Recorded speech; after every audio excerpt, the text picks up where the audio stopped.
بالنسبة لبداية اليوم، فأول حاجة وأفضل حاجة تبدأ بها يومك وهي صلاة الفجر. حاول دايما إن أنت تعود نفسك وتواظب على صلاة الفجر. صلاة الفجر أولا لو جينا نتكلم عن صلاة الفجر كفريضة، النبي صلى الله عليه وسلم بيقول من صلى الفجر في جماعة فهو في ذمة الله. فدي أول حاجة. طب بالنسبة لسنة الفجر بقى، سواء أنت لو صليتها قبلها، لو لحقت يعني تروح الجامع وتصلي قبلها، لأن طبعا ركعتين السنة قبل الفجر مش بعد الفجر، تمام. لو لحقت تصليها قبلها خير وبركة. طب ما لحقتش، صليها بعدها.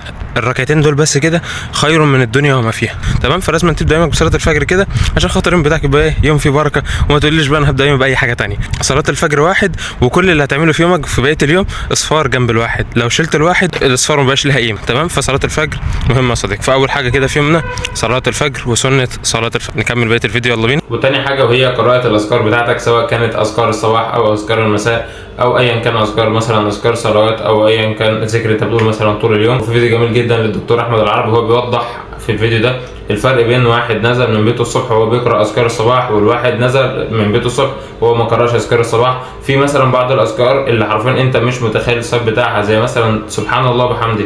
قول كده سبحان الله وبحمده، انت ان شاء الله ليا وليك اتزرع لك نخله في الجنه، تمام. ولو في حد شاف فيديو سابق برضه هيتزرع له ان شاء الله نخله في الجنه، وهيتزرع لك انت نخله في الجنه. فشغل الفيديو بقى وظبط الدنيا، تمام. مثلا سبحان الله وبحمده 100 مره، دي سببها ايه؟ النبي صلى الله عليه وسلم قال غفرت خطاياه ولو كانت مثل زبد البحر. فانت متخيل السبب. مثلا ذكر من الاذكار مثلا زي رضيت بالله ربا وبالاسلام دينا وبسيدنا محمد صلى الله عليه وسلم نبي ورسول، صلى الله عليه الصلاه والسلام. الذكر ده بس لو تقوله 3 مرات، النبي صلى الله عليه وسلم يقول من قال الذكر ده 3 مرات كان حقا على الله ان يرضيه. فانت متخيل انت مين عشان خاطر يبقى لك حق عند ربنا انه يرضيك، او انا مين عشان خاطر يبقى لي حق عند ربنا انه يرضيني. النبي صلى الله عليه وسلم يقول من قرأ آية الكرسي والاخلاص والمعوذتين 3 مرات الصبح و3 مرات بالليل، النبي صلى الله عليه وسلم بيقول ايه؟ تكفيك من كل شيء. ربنا بيقول في القرآن الكريم الذين امنوا وتطمئن قلوبهم بذكر الله، الا بذكر الله تطمئن القلوب. ندخل بقى على ثالث حاجه. بالنسبه لثالث حاجه وهي بص اجمل حاجه ممكن تعملها، اجمل حاجه ايه بقى يا عم محمد؟ شوقتنا. بص يا حبيبي اخوك، اجمل حاجه ممكن تعملها وهي قراءه القران. النبي صلى الله عليه وسلم قال افضل عباده امتي قراءه القران. النبي صلى الله عليه وسلم يقول ان القلوب تصدأ كما يصدأ الحديد، تمام. القلب بيصدق. فجه الصحابه قالوا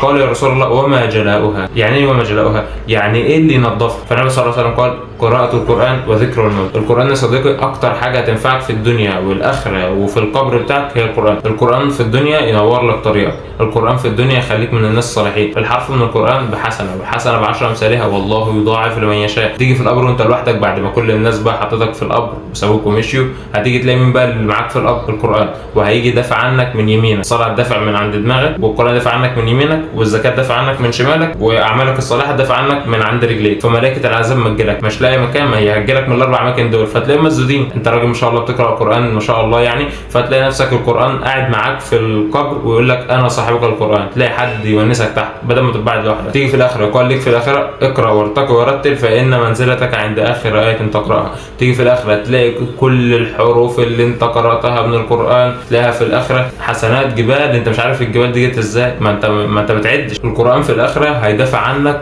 افضل من اي حد هيدافع عنك، افضل من النبي، افضل من النبي. ايه الكلام الكفر ده يا محمد؟ لا ولا كلام كفر الحق، ده النبي صلى الله عليه وسلم بنفسه اللي قال كده. النبي صلى الله عليه وسلم يقول ما من شفيع افضل منزله عند الله يوم القيامه من القران، لا نبي ولا ملك ولا غير. انت متخيل ان القران كشفيع يوم القيامه افضل من النبي وافضل من الملائكه، افضل من الاولياء الصالحين، افضل من فلان الشيخ اللي انت بتعشم فيه، افضل من كل دول. فانت سايبه ليه؟ طيب القران ليه طرب؟ يعني يا جماعه ما ينفعش والله. انت لازم يكون لك على الاقل ورد حفظ وورد قراءه، تمام. ورد الحفظ مش لازم اقول لك كل يوم احفظ 5-6 صفحات، لا يا عم على قدك. احفظ نص صفحه، احفظ صفحه بس، برضو افتكر انا بقول لك ايه، على قدك. يعني في واحد خاتم اصلا قبل كده، ما ينفعش ورد القران بتاع الحفظ يكون مثلا اقل من صفحه في اليوم. طب لو انت مثلا ما بتحفظش قبل كده مفيش مشكله، خليها نص صفحه، نص صفحه حفظ مثلا وربعين مثلا كل يوم قراءه، تمام. ولكن اهو شوف كميه قليله، هي النص صفحه دي ما تاخدش معاك 10 دقايق. احنا بنقعد على الفيس والانستا والحاجات ديت بالساعات يا جماعه.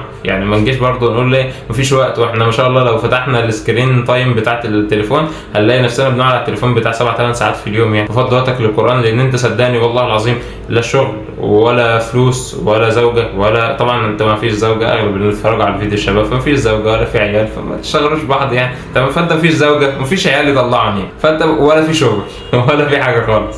هو ما بتقراش القران ليه طيب؟ يعني مش فاهم. المهم نقرا القران عشان زي ما قلت لك الحاجات اللي فاتت ديت والسبب بتاعها ما ينفعش تضيعه، وانت اصلا جاي عشان خاطر العباده. ربنا بيقول وما خلقت الجن والانس الا ليعبدون ما اريد منهم من رزق وما اريد ان يطعمون. ربنا مش هيسالك يقول لك انت ما جمعتش الفلوس ديت ليه، ولا جمعت ولا وصلت للمنصب ده ليه، ولا الكلام ده. ربنا مش هيقول لك اي حاجه من الحاجات دي. ربنا هيقول لك انت عملت ايه. بالنسبه لرابع حاجه تعلم الفقه، اتعلم دينك. النبي صلى الله عليه وسلم بيقول من يريد الله به خيرا يفقهه في الدين. في بودكاستات كتير معموله على النت زي مثلا بودكاست احمد عامر بتاع السيره النبويه، في بودكاستات كتيره لناس تانيين زي الشيخ علاء حامد، وبودكاستات ما شاء الله حاجه يعني خرافيه لناس كتير جدا على يوتيوب، سواء كان الشيخ علاء حامد، دكتور احمد العربي، وناس تانية كتير ما شاء الله يعني عدد ولا تحصي. تمام. الناس ديت انت بس لو كل يوم مثلا فضيت نفسك كده في وقت بريك كوبايه شاي وشغلت لك بودكاست فيهم فتحته قدامك وعلى 1:15 وقعدت مثلا سمعت لك كل يوم نص ساعه، هتأثر معاك في حاجة ولا هتأثر معاك في حاجة؟ بس انت مع الوقت عارف انت يعني مثلا ادي نفسك 2-3 وشوف نفسك بعد 3 شهور ولا 4 شهور انت عامل ازاي من ال3 شهور اللي فات. يعني قارن نفسك قبل ال3 شهور انت كنت عامل ازاي وبعد 3 شهور انت كنت عامل ازاي، هتلاقي واحد تاني خالص. خامس حاجة وهي العب رياضة، يعني انزل جيم، اتمرن اي رياضة، كورة، ملاكمة، اي حاجة من الحاجات دي، العب رياضه. تمام. حافظ على صحتك، سيبك من الاكل اللي هو بتاع الشوارع والحاجات دي، ما تبقاش معتمد عليه اعتماد كلي. حاول انت تاكل اكل نظيف، اكل من البيت. ما تسيبش نفسك في دوامه او في زحليقه ان انت خلاص بقى تبدا تربي دهون فتلاقي نفسك عندك كرش وتربيه الدهون، او الكرش ده اصلا عباره عن دهون، والدهون دي هتبص تلاقيها بتتراكم في الدم فتزود لك كوليسترول فهتعمل لك تصلب في الشرايين وهتعمل لك ضيق في التنفس وهتلاقي لياقتك البدنيه زي الزفت وبص مشاكل الدنيا والاخره، وهتلاقي نفسك ممكن اكثر عرضه للسكر. فما تسيبش نفسك لدوامه ان انت دهونك تبقى كتيره وانت لسه شباب في الفتره دي، او حتى لو انت كبير ابدا ظبط وزنك او ابدا ظبط اكلك. هتلاقي نفسك مع الوقت يعني ايه بدات تخس شويه. المفروض مثلا انت تدخل لجسمك في اليوم مثلا عدد معين من السعرات الحراريه، انت لو قللتهم للنص مثلا وبدات مثلا تدخل حاجات تشبع وفي نفس الوقت سعراتها الحراريه قليله زي مثلا زي البطيخ والكابوتشي الخاص يعني الحاجات ديت، هتلاقي نفسك انت بتشبع بالحاجات دي بس انت ما بتشبعش فعلا. يعني هو احساس يعني وهم بالشبع، بس هتلاقي نفسك مع الوقت انت الدهون بدات تتشفط لان انت جسمك بقى يبدا يجيب الدهون ديت ويحولها لجلوكوز وياخد منها الطاقه او يعمل لها يعني اكسده. فالمهم ايه هتلاقي نفسك دهونك بدات تقل وهتلاقي نفسك مع الوقت انت بدات تخس. تمام. يبقى احنا كده اول حاجه صلاه الفجر والصلوات كلها عموما يا جماعه، ثاني حاجه الاذكار، ثالث حاجه القران، رابع حاجه اتعلم دينك او اتعلم فقه او اتعلم عن اي حاجه في الدين، خامس حاجه وهي حافظ على صحتك، سادس حاجه اهتم بدراستك واهتم ان درجاتك تكون كويسه، اهتم انك انت تكون طالع بحصيله كويسه من المواد اللي انت بتدرسها سواء كان في كليه او سواء كان في ثانويه. كل الحاجات دي يا جماعه ما تفكرش بس انك انت في اولى وثانيه ثانوي. يمكن ديت اصلا نظريه كانت موجوده عندي انا شخصيا ان الحاجات اللي بناخدها في اولى وثانيه ثانوي مش مفيده، بس اكتشفنا ان الحاجات اللي انت بتاخدها في اولى وثانيه ثانوي هتفرق معاك في ثالثه ثانوي وهتفرق معاك في الكليه، ولكن انت ما بتبقاش واخد بالك من ده. الحاجات اللي بتاخدها في اولى كليه انت مفكر انها مش هتفيدك في اولى كليه، ولكن هي هتفيدك في اولى كليه وهتفيدك في ثانيه كليه وفي ثالثه كليه وفي رابعه كليه، وهتفيدك لما تطلع تشتغل. هتلاقي نفسك الحاجات دي بتفيدك. هتيجي مثلا لو انت بتحضر ماجستير هتلاقي نفسك بترجع تذاكر الماده بتاعت اولى كليه تاني اللي انت كنت مطنشها او اللي انت كنت ما ذاكرتهاش. تمام. فحاول بقدر الامكان تذاكر كويس جدا سواء كان في الكليه او سواء كان في ثانويه او في اعدادي او ايا كان المرحله الدراسيه اللي انت كنت فيها، وتطلع من السنه بتاعتك وانت على الاقل معدي على المنهج بتاعتك حتى لو ما وفقتش في الامتحانات بالقدر اللي انت متخيله، ولكن تبقى جايب درجات كويسه. المهم ان انت تكون طالع انت راضي عن الاداء اللي انت عملته، وبرضه في نفس الوقت ما تنجرفش في مسار الدراسه. الناس اللي هي بتنجرف في مسار الدراسه يعني ربنا يكون في عونها بجد والله. يعني حاول انت تكون بتعمل حاجه جنب الدراسه. طبعا لو انت من الناس اللي هي غاويه دراسه وغاويه مذاكره بس والكلام ده مفيش مشكله خالص، دي مش حاجه وحشه يا جماعه عشان بس ما حدش يفهمني غلط، لا الدراسه كويسه وكل حاجه، ولكن حاول بقدر امكانك انك انت لو مش من الناس اللي بتحب الدراسه ما تبقاش حياتك كلها دراسه بس وانت مش بتذاكر كويس. يعني مثلا في ناس هو مدي حياته كلها للدراسه وهو مش بيذاكرش كويس وما بيجيبش درجات كويسه، طب ايه لازمتها؟ حاول انت تعمل اي حاجه جنب الدراسه هتفيدك فيما بعد. اي حاجه انت بتتعلمها دلوقتي، اي مهاره انت بتتعلمها دلوقتي صدقني هتلاقي حصيلتها فيما بعد بتطلعها معاك. تمام. سواء كان فلوس او سواء كان شغل. انت ممكن مثلا لو انت مثلا محاسب حاجه صغيره جدا في السي في بتاعك تتقبل بسبب مش ان انت محاسب بس، لا انت محاسب ومعاك حاجه ثانيه، محاسب ومعاك مثلا كورس كويس في كمبيوتر ساينس وبتعرف تشتغل على الكمبيوتر وفاهم فاهم يعني ايه كمبيوتر وتتعامل معاه ازاي.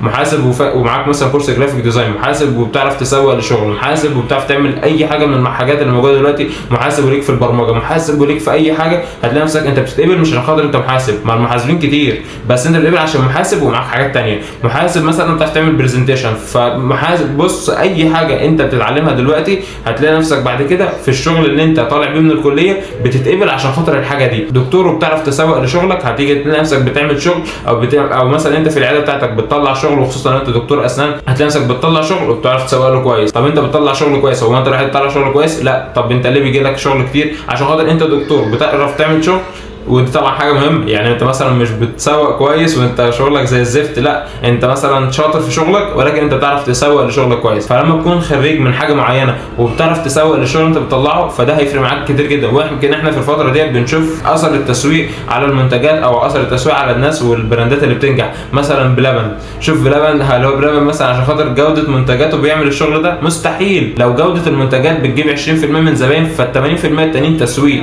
ده اصلا شطاره في التسويق، بيوريك بيعمل المنتج ازاي الطبق اللي انت بتاكله ده بيتكون، بيوريك كل حاجه بالتفصيل، وبيوريك ازاي انت مثلا بتاخد الاوردر، بيوريك نظافه المحل. تلاقي المحل اللي هم بيعملوا او المكان اللي هم بيعملوا فيه تلاقيه نظيف بيلمع، حرفيا بيبقى اللي بيعمل نفسه بيلمع، يعني تحس ان هم غاسلينه قبل ما يطلعوه يعمل لك الاعلان. ليه؟ دي شطاره في التسويق. هل مثلا كل المطاعم اللي بتسوق لشغلها بتسوق بنفس الدرجه دي؟ في مطاعم احسن من بلبن، في مطاعم اقل من بلبن، كل واحد على حسب شطارته وخبرته في المجال. فاي مهاره انت بتتعلمها دلوقتي صدقني والله العظيم هتفرق معاك، وهتيجي في يوم من الايام وهتقول الحمد لله ان انا اتعلمت الحاجه دي وفرقت فعلا معايا في شغلي فيما بعد. واسمع كلام اخوك واتعلم لك اي حاجه دلوقتي. شوف الحاجه اللي انت بتحبها ونميها، او شوف الحاجه اللي انت جاي على مزاجك. انت مثلا جاي على مزاجك التصميم وتعمل تصميمات حلوه، ومثلا الاعلانات والحاجات دي اتعلم التصميم. انت مثلا جاي على مزاجك بتحب الكمبيوتر والحاجات دي، اتعلم كمبيوتر ساينس، اتعلم مثلا وورد واكسل وباوربوينت. اي حاجه انت بتتعلمها دلوقتي، اي حاجه بتستغل وقتك فيها دلوقتي، هتيجي تلاقي ثمرتها وهتيجي تلاقي الحصاد بتاعها فيما بعد. استغل وقتك، ما تضيعش وقتك في السوشيال ميديا. طبعا احنا دلوقتي في اجازه، فاهم حاجه طبعا ريح كويس. مش عايزك برده زي ما قلت لك، انا قلت لك اتعلم مهاره، ولكن ما تاخدش الاجازه كلها تعلم.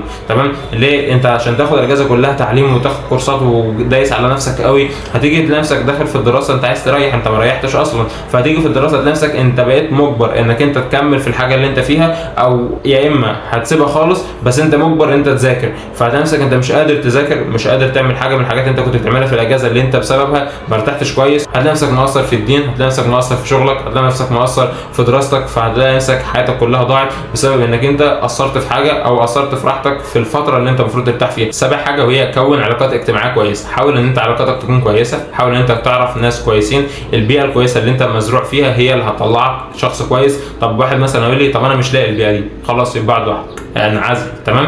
بس حاول انت برضه ما تخليش العزله تكون هي اكتر حاجه بالنسبه لك. ولو انت موجود في بيئه وحشه وغصب عنك موجود في البيئه دي، حاول ما تاثرش بتصرفاتهم قصادك. حاول ان انت تعمل الحاجه اللي انت عايز تعملها من غير ما تعرف حد، وانت لوحدك كده اشتغل في صمت، وادعي ربنا ان شاء الله يكرمك بصحبه صالحه ويكرمك ببيئه كويسه تساعدك انك انت تكون شخص ناجح. ولكن لو لقيت بيئه كويسه وما حطيتش نفسك فيها، فانت بتضيع فرصه نجاح يا صديقي. والله العظيم يعني انا عايز اقول لكم انا عن نفسي جربت الموضوع ده. في ناس انت بتتكسف مثلا ما تصليش وانت معاهم، وفي ناس بتتكسف تصلي وانت معاهم. فحاول تكون موجود في مكان كويس، صدقني كل ده هيفرق معاك وهيخلي منك شخصيه افضل باذن الله. ثامن حاجه او تاسع حاجه، حاول ان انت ما تندمش على الفرص اللي بتضيع منك. الحياه كلها فرص، حاول تستغل كل فرصه بقدر امكانك. اعمل اللي عليك بقدر امكانك في اي حاجه انت بتخشها. يعني انت مثلا في ثانويه عامه عملت اللي عليك، خلاص النتيجه بتاعت ربنا وده رزق ليك. ولكن زي ما قلت لك انت الثانويه العامه لو ما اديتكش الحاجه اللي انت عايزها مش مهم. انا عن نفسي واحد من الناس، انا كنت هخش طب بشري، اديتني طب اسنان الحمد لله خير وبركه ومكمل في طب اسنان. اسعى بقدر امكانك في الحاجه اللي معاك. تمام؟ جت ما جاتش خلاص يبقى انت ربنا كاتب لك ان شاء الله خير في حاجه ثانيه. النجاح اللي انت بتشوفه مثلا انسان ناجح مثلا في حاجه واحده، هو مش ناجح في حاجه واحده، هو اتعلم حاجات كتير قوي واتدرب في حاجات كتير قوي، بس الحاجات دي لما اتجمعت على بعضها نجحته في حاجه. انا مثلا بشوف الناس مثلا في اليوتيوب، تمام، بيبقى عامل قبل كده 7 8 قنوات، وبتيجي قناه ليه مثلا هو لسه عاملها قريب بتنجح. ليه؟ هو بنى من ال7 8 قنوات دول خبره في حاجات كتير. قناه مثلا علمته ازاي يصور صح، قناه علمته ازاي يعمل ثامنيل صح، صوره مصغره صح، قناه علمته ازاي يعمل مونتاج صح، قناه علمته ازاي يعمل الفيديوهات او يرفع الفيديوهات صح. كل حاجه انت بتعملها بتبقى خطوه ليك في نجاحك في حاجه معينه ثانيه. فما تستعجلش على النجاح، لان يمكن اصلا انت المفروض مثلا تكون ناجح دلوقتي، ولكن ربنا حايش عنك النجاح لانك انت مش مؤهل انك تكون ناجح في الحاجه دي في الفتره اللي انت فيها. انت مثلا ممكن تكون دلوقتي لو ربنا رزقك بفلوس دلوقتي ممكن تكون سبب فتنه ليك او سبب هلاك ليك، فتلاقي ربنا بيأخر عنك الحاجه دي، بيأخر مثلا عنك اي حاجه، بيأخر عنك شغل مثلا في الفتره دي، ولكن هيدولك في فتره جايه تكون انت مؤهل ليه. ربنا بيقول ان قارون كان من قوم موسى فبغى عليهم واتيناه من الكنوز ما ان مفاتحه لتنوء بالعصبه اولي القوه. المفاتيح بتاعته بس بتاعت الخزائن كان بيشيلها رجاله عشان خاطر يشيلوا المفاتيح. انت متخيل يعني الخزائن فيها ايه جوه لما المفتاح بس كده ده بيشيله الرجاله؟ تمام. طب ده ينفع بحاجه؟ ما ينفعش بحاجه. فهل انت تكون حابب انك يكون عندك الحاجات ديت او يكون عندك الاملاك دي وفي الاخر تكون سبب هلاك ليك؟ لا يا صديقي. تمام. الدنيا في الاخر كده كده فانيه، وكده كده مش هتفيدك بحاجه، مش هيتبقى لك من الدنيا غير عملك فيها بس. فالثمان حاجات كده بالمختصر السريع: صلواتك وخصوصا صلاه الفجر، اذكارك، قراءه القران، اتعلم دينك، اتعلم فقه كويس، حافظ على صحتك، انزل جيم، اتدرب اي رياضه. سادس حاجه: اهتم بدراستك، اتعلم مهاره وحاول ان انت توازن بين تعلم المهاره والدراسه وعباداتك اللي هي الدين يعني. ثامن حاجه وهي ازرع نفسك في بيئه كويسه. تاسع حاجه وهي ما تزعلش على الفرص اللي فاتت منك، واستغل كل فرصه بتجيلك بقدر الامكان، ما تضيعش اي فرصه تيجي منك، حاول بقدر امكانك انك تسعى فيها على قد ما تقدر، ولو جات لك الحاجه ديت خير وبركه، ما جاتلكش يبقى ربنا كاتب لك الخير في حاجه احسن. ربنا بيقول عسى ان تكرهوا شيئا وهو خير لكم وعسى ان تحبوا شيئا وهو شر لكم. ربنا بيقول ويدعو الانسان بالشر دعاءه بالخير وكان الانسان عجولا. فانت ممكن تكون انت شغال في حاجه هي شر ليك ولكن انت بتبذل فيها او بتاخد فيها بالاسباب بقدر الامكان، ربنا ما كرمكش فيها ما تزعلش عليها، اشتغل في حاجه ثانيه ربنا يكرمك فيها باذن الله. بس كده يعني. اتمنى الفيديو يكون عجبكم، اتمنى تشيروا الفيديو. مفيش اعلانات على الفيديوهات بتاعتي، فطبعا يوتيوب بيقلل اصلا ظهور الفيديوهات بتاعتي يعني. ده طبعا حاجه معتمده لان يوتيوب ما بيحققش مني ارباح ماليه ليه. يعني يوتيوب اصلا لما بيحقق ارباح ماليه بيحقق ارباح ماليه من الاعلانات اللي بتظهر على الفيديوهات. فانا قافل الاعلانات عشان خاطر انت ما تشوفش اي منظر مش كويس، سواء كان بنات بقى طبعا عارفين اعلانات يوتيوب بيظهر فيها ايه، او سواء انت ما بتتفرجش على اي اعلان لان كل الاعلانات مش كويسه وهتخليك تاخد ذنوب سواء كان ليك. وطبعا مين اللي فرج على الاعلانات؟ العبد لله. فانا هاخد ذنوب زي ما انت بتاخد ذنوب، وان كان ان ديت يمكن ده مصدر ربح بالنسبه لي، ولكن نقفل مصدر الربح خالص لان مصدر الربح اللي فيه شبهه انا بقفله خالص يعني مش محتاجه، ملوش لازمه. ممكن يكون الربح ده هيفيدني فعلا في تصويري وهيفيدني فعلا في الادوات والمعدات اللي معايا. انا بصور دلوقتي مثلا من غير مايك، لو انا مثلا باخد ربح كان زمان معايا مايك والحاجات، ولكن ما تفكرش فيها كده. فكر ان الفلوس اللي هتجيلك دي هل هي فعلا فلوس حلال؟ دي اهم حاجه فعلا. الفلوس دي هل هي انا هنام بالليل كده وانا راضي، ولا هفضل اسال نفسي الفلوس ديت مثلا جت من الاعلان الفلاني ولا جت من انهي اعلان؟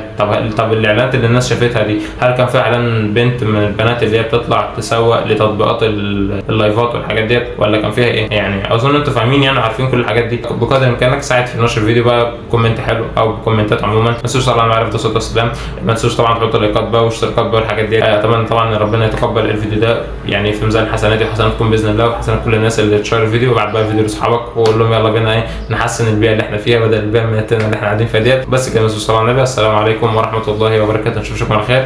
سلام.